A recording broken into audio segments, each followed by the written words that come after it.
Hey everyone, I'm Alan Thrall here at Untamed Strength Gym in Sacramento, California.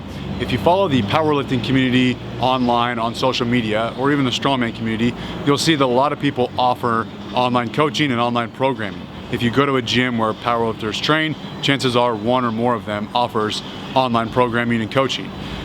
Online coaching, not just in powerlifting, but also just in fitness in general, has become a saturated market. It seems like everyone offers it, and it's reached meme levels of humor.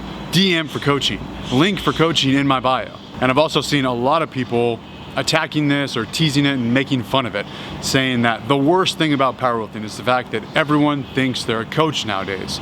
You shouldn't be a coach if you don't have an elite total. You shouldn't be a powerlifting coach if you don't have X amount of pounds in your total. Flat out saying if you're not strong, you should not be coaching other powerlifters. In my opinion, the fact that everyone is a coach, everyone is coaching each other in powerlifting is not a problem.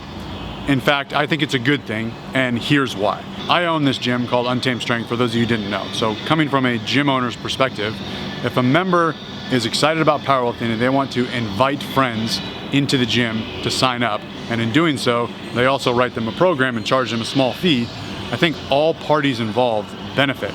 I get a new member, the person writing the program gets paid, and the newcomer gets a new program. More people interested in powerlifting means more members in powerlifting gyms, which means more money for powerlifting gym owners, which should mean more equipment in powerlifting gyms, a better equipped facility.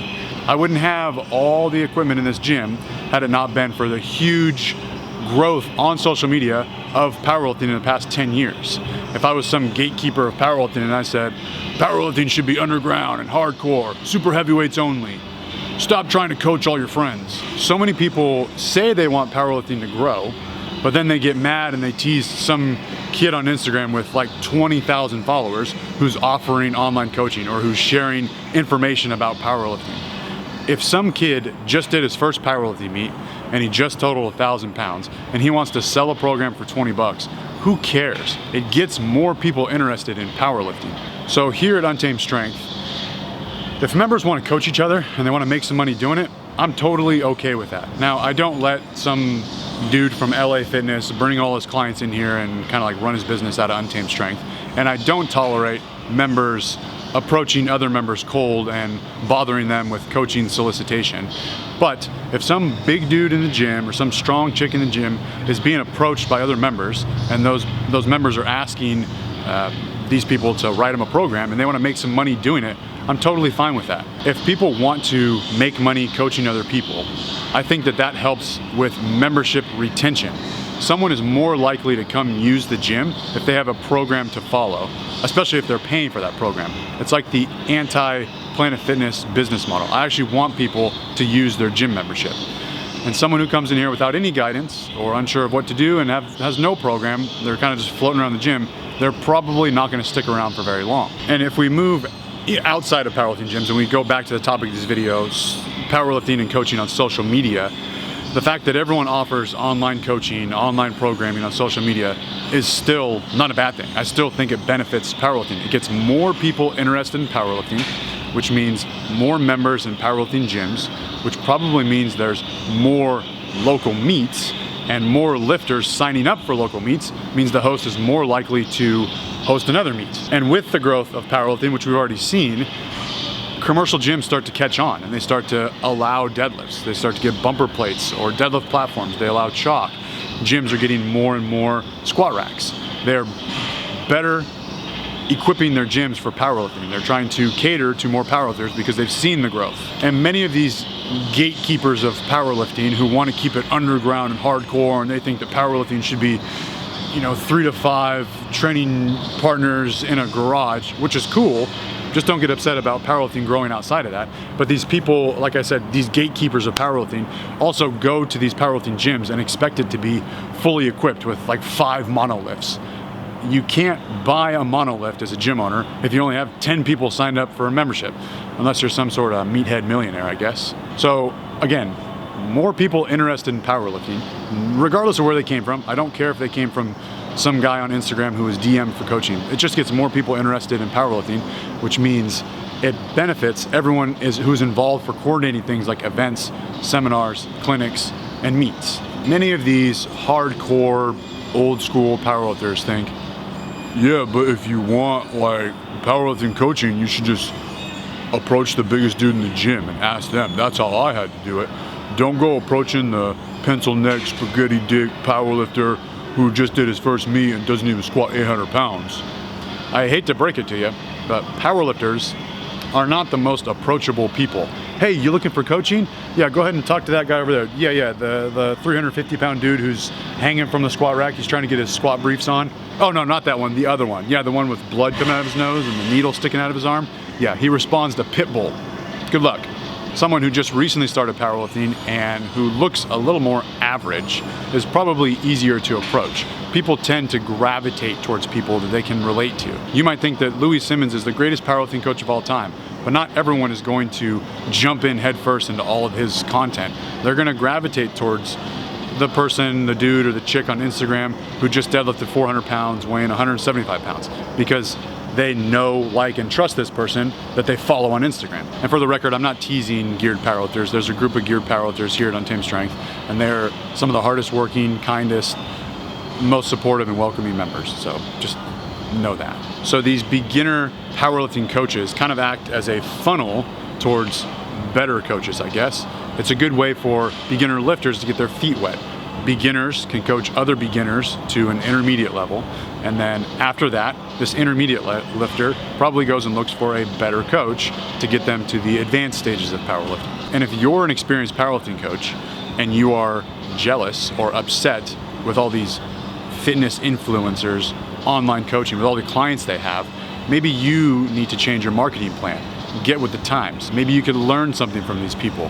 You can't just say, oh yeah, well, I mean, I totaled 1,800 pounds and I wrote an article for Elite FTS in 2005. You got to get with the times. That's how businesses die. They refuse to change. They just keep doing what they've always done and they don't evolve. I think that a little bit of basic knowledge goes a long way. You don't need to know everything under the sun. You don't need 20 years of powerlifting experience to help someone else. If you know 10 things about powerlifting, you can teach someone else who knows nothing about powerlifting. And if you want to make some money doing that, cool. If someone was to tell another beginner lifter, squat and deadlift a couple times a week, bench press often, be patient, be consistent, you don't max out all the time, just build a nice base, you know, utilize some variations of squat, bench, and deadlift to ensure you're making a long-term progress.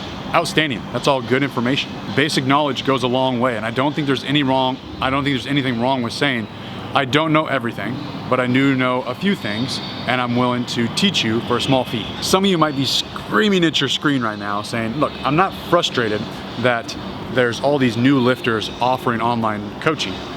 I'm frustrated with all these new lifters giving out bad information. In my opinion, all levels of coaches are giving out bad information. It seems like every coach is giving out bad information depending on who you ask.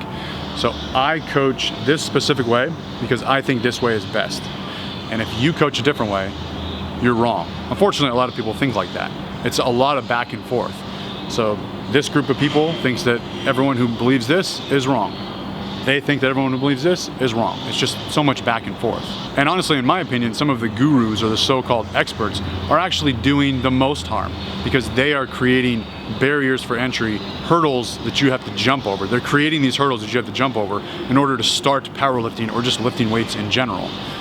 Don't start powerlifting, don't start lifting weights until you can move a certain way, until you understand how to breathe. You need these specific shoes or this specific equipment. You need to understand how to properly root. You need to be able to root your big toe into the earth's soil.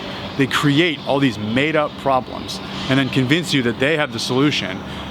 Sign up here, subscribe here, follow along, pay me here, attend this seminar, attend this clinic, and I'll make sure you don't get catastrophically injured just lifting weights. And honestly, I would rather direct a new lifter who's looking for some programming to some new green powerlifter who's only followed Candido's free program or 531 or The Bridge by Barbell Medicine, all of which aren't even powerlifting programs, but at least they're not tainted with a whole bunch of bad information. At least they kind of know what they know and they can just teach them very basics of powerlifting without overcomplicating everything and trying to make it seem like they know more than they actually do. I also understand that there might be some frustration with these new coaches taking advantage of new lifters by charging them or overcharging them for information that they could find online for free. And I agree with this, and I do think it should be called out. I think that every coach, no matter how experienced you are, should be referring these clients to free content first before writing a customized program. You kind of a directory, check out these videos, check out these free templates. I do that often. If someone comes to me for customized programming and they're just starting out and I know that they could benefit from this beginner program, the Barbell Medicine's beginner prescription, or this free template or whatever, I'll just tell them, hey, I think you're gonna get a lot out of this. You don't have to pay more for customized programming. So I think that having some integrity and being honest is important, but this isn't just exclusively for new coaches. This is for all coaches. So to close out my thoughts on this, I think that overcharging for programming, overcomplicating the squat, bench, deadlift, giving out bad information is not something that only new coaches are doing. It's throughout the entire powerlifting community, beginner, intermediate, and advanced coaches. And to officially close out my thoughts on this, I'm gonna quote my old coach, Austin Baraki. It's powerlifting. If someone wants to charge $50 to write a powerlifting program and they can only bench 300 pounds themselves, who cares? It's really not a big deal. It's not like they're charging $50 for open heart surgery tips. That's it. Thanks for watching, and always remember, tread on time.